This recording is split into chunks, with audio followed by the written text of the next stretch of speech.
বন্ধু, আমি না কখনো কারোর সাথে ধোঁকা করিনি। ব্যাপারটা হচ্ছে, আমার জীবনে যে সব মানুষরা এসে রিস্তে নিয়ে, আমি সবসময় রয়্যাল থেকেছি তার সাথে। আমি তার সাথে ছলবাজি কখনো করিনি। সে যদি আমার সাথে ছলবাজি করে থাকে, সেটা তার দোষ, আমার নয়। আমি সবসময় ভাবি যে ধোঁকাদারি করে কী হবে, কিছুই হবে না, কিছুই পাওয়া যায় না। লাস্টে ঘুরিয়ে এরম করে তোমার দিকেই আসে।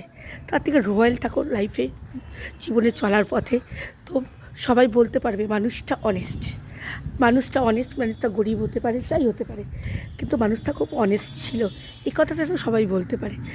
ধোঁকা করে কাউকে ধোঁকা দিয়ে খুশ হওয়া আমার স্টাইল না। মুনমুনের স্টাইল হচ্ছে রয়্যাল থাকো। কেউ যদি ধোঁকা দেয় তো সময় ওর ছিল তখন, তাই ও ধোঁকা দিয়েছে, সেটা ওর ক্যারেক্টারের দোষ, আমার নয়, তাই না? আচ্ছা, অনেকগুলো গান দিলাম। দেখো, আমার জমি থেকে যে কচুগুলো নিয়ে এসেছিলাম সেটা শুকোতে দিয়েছে দিদিরা, ধুয়ে ফুয়ে। না শুকালে বলে যে খাওয়া যায় না, গলা চুলকোয়। তাও আমি অল্প করেই তুলে বলেছিলাম, কেননা ওরা থাকলে, যারা দেখাশোনা করে তারা খেতে পারে। সরি, আমার গলার ভয়েসটা খুব খারাপ, কাশি ঠান্ডা লেগে রয়েছে, এই জন্য অনেক দিন ধরে ভুগছি আমি। ছাদটা এসছি, যে আমাদের উপরের ছাদটা যে ঢাকা দেওয়া, তার উপরে ঠিক এসছি।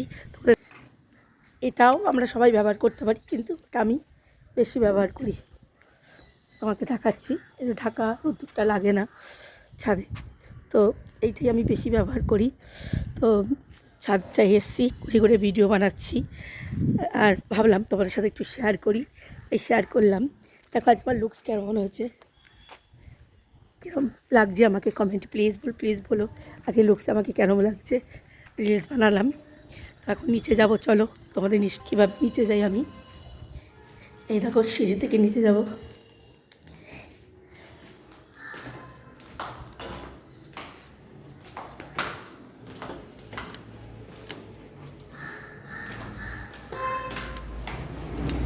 চারতলার উপরে গেছিলাম না, তাই একটু নামতে কষ্ট আছে, কেননা আমাদের আগের ফ্ল্যাট, ওই জন্য লিফট নেই, সিঁড়ি দিয়েই নামতে হয়।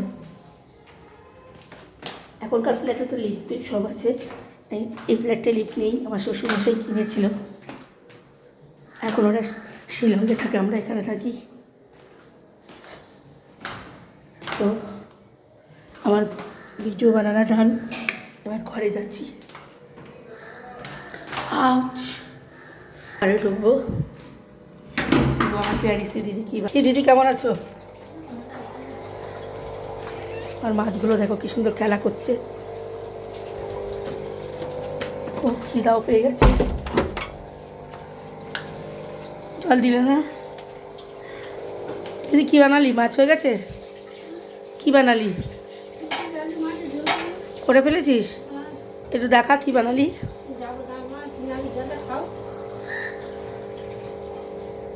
জল দিচ্ছে আমাকে দিদি খেতে।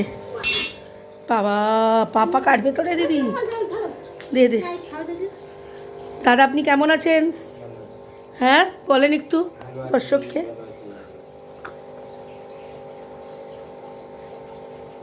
বাবা, দাদা আবার একটু গুছিয়ে টুছিয়ে বসে বলছে কেমন আছে, স্টাইল নিয়ে বসে বলছে। দিদি আপনি কী কী রান্না করেছেন? দেখো আমার টেবিলের মধ্যে সব। ও ঘরে ঢুকে দিয়েছো? আচ্ছা আচ্ছা আচ্ছা আচ্ছা আচ্ছা আচ্ছা আচ্ছা, দেখাও দেখাও কী আছে, কী আছে এটা? ফুলকপি দিয়ে মাছ দিয়ে ট্যাংরা মাছের ঝোল। আচ্ছা, আজ একটু কম রান্না মনে হচ্ছে। ও কালকে রান্না তো নেই, এটা রেখে দাও বাইরে, এটা আমি বিকেলবেলা খাবো। হ্যাঁ, বাঁধাকপি সিদ্ধ। আচ্ছা আচ্ছা, ঠিক আছে। আর এটা কি? এটা মেথি শাক। মেথি শাক, হ্যাঁ। আজ তো আমি কিছু বানাইনি, সবই তুমি রান্না করেছো। এটা কি? এগুলো 3-4 দিনের বাসি খাওয়াচ্ছে। দেখো আমাকে মাছ ভাজা, দেখো বন্ধুরা, আমাকে 3-4 দিনের বাসি মাছ খাচ্ছে আমার দিদি।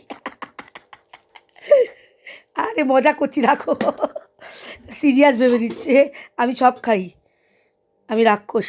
এটা সোয়াবিন দিয়ে চিংড়ির ইসের জন্য, আমার মেয়ের জন্য ভেন্ডি সিদ্ধ। আচ্ছা, হ্যাঁ, না ভালো করছো। ভেন্ডিগুলো কেন, এখন ভেন্ডির অনেক দাম বাবা। এই চন্দনা এই ফোনটা রাখতো। চন্দনা কেমন আছিস? ভালো আছি আমি। ভালো আছিস? মা, খুলে গেল। ও মা ও বাবা করেই যাচ্ছে আবার এই দিদিটা। হ্যাঁ দিদি ভালো আছিস? এই দেখো আমার বাইরের গাছ, কিছু গাছ অর্ডার করা হয়েছে, কালকে আসবে।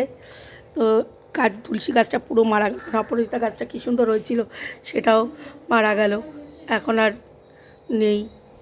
আনতে হবে, এখন কোনো শীতকালে অপরাজিতা গাছ পাওয়া যায় না, এই জন্য আনতে পারিনি। তো এমনি কালকে একটা ছেলে আসবে গাছের, ও এসে লাগিয়ে দেবে নানা রকম গাছ অর্ডার দিয়ে। কী কী গাছ অর্ডার দিয়েছে গো বলো? গাঁদা ফুল, গাঁদা ফুল, তারপরে ডালিয়া, আর শীতের আরো কিছু কালারফুল ফুল দিয়েছো? হ্যাঁ দিয়েছে, তোমাদের সাথে কালকে শেয়ার করবো আসলে। আচ্ছা চন্দনা কিছু বল, এদিকে আয়।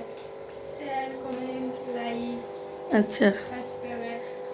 আচ্ছা করতে বলছিস জন্য থ্যাংক ইউ করে দিও, প্লিজ লাইক শেয়ার কমেন্ট তাড়াতাড়ি করে দাও।